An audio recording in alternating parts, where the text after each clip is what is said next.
మరణమే మీ ఎదురుగా ఉన్న నీ శత్రువు ముందు ఏడవకు, ఎందుకంటే నీ శత్రువుకు కావాల్సింది నీ మరణం కాదు, నీ భయం మాత్రమే. దొరికిన చోట ప్రేమను వదలకు, లేని చోట ప్రేమను వెతకకు. కావాలనుకున్న ప్రేమ దొరికే వరకు వదలకు. పోగొట్టుకున్న ప్రేమ ఎంత వెతికినా దొరకదు. ఉన్న ప్రేమను కడవరకు కాపాడుకో.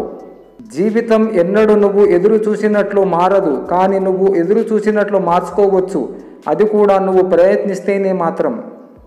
వినయం శీలం లేని విద్యావంతుడు మృగం కంటే ప్రమాదకరం.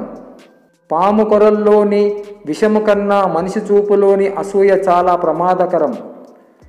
సముద్రం లాంటిదే జీవితం, అలల లాంటివే సమస్యలు, ఆగుతాయనుకోవడం అపోహ. ముఖము చూసి మనుషుల్ని పోల్చుకుందామని ప్రయత్నించాను, కానీ మనిషి దగ్గర ఎన్నో ముఖాలు ఉండడం చూసి నివ్వెరపోయాను. పంటే కాదు, కొందరి పాపం కూడా పండుతుంది. కొన్నాళ్ళు ఎదురు చూడాలి అంతే. పంటను రైతు పండిస్తే పాపాన్ని దేవుడు పండిస్తాడు. 10వసారి కూడా పడిపోయి బాధపడుతున్న మనిషిని చూసి భూమి ఇలా చెప్పిందట, నువ్వు 9 సార్లు పైకి లేచిన వాడివి. ప్రాణం మీదకు వచ్చినప్పుడు ఎవరి రక్తమైనా ఎక్కించుకునే మనం బ్రతికినంత కాలం కులం అనే పేరుతో వేరుగా జీవించడం అవసరమా? ఈ రోజుల్లో బ్రతకాలంటే సెల్ ఫోన్ ఉండాలి, దిల్ ఉండాలి, ఇల్లుండాలి, పలుకుబడి ఉండాలి.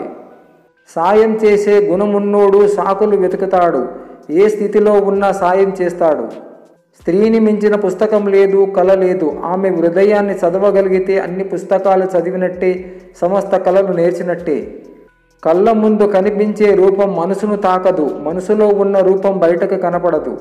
విధి ఆడే వింత నాటకములో ఇది ఎన్నటికీ మారని వింత. తలరాతలు, పొట్టరాతలు, కాళ్ళరాతలు ఏమీ ఉండవు, అన్ని పిచ్చిరాతలే ఉంటాయి. సరి అయిన క్రమంలో రాసుకోవలసిన బాధ్యత మనదే. ఈ కాలం జనాలు మనసులో ఏముంటాయి అంటే, మనకు అన్నం లేకపోయినా పర్వాలేదు, పక్కవాడి సంసారం గురించి, పక్కవాడి అప్పుల గురించి, పక్కవాడి నష్టాల గురించి లెటర్స్ న్యూస్ అయితే మన చెవిలో పడాలి, అప్పుడే మనకు కుండ బిర్యానీ తిన్నట్లు లెక్క.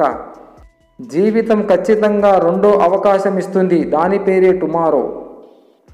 రహస్యం నీ దగ్గర ఉన్నంత వరకు నీకు బానిస.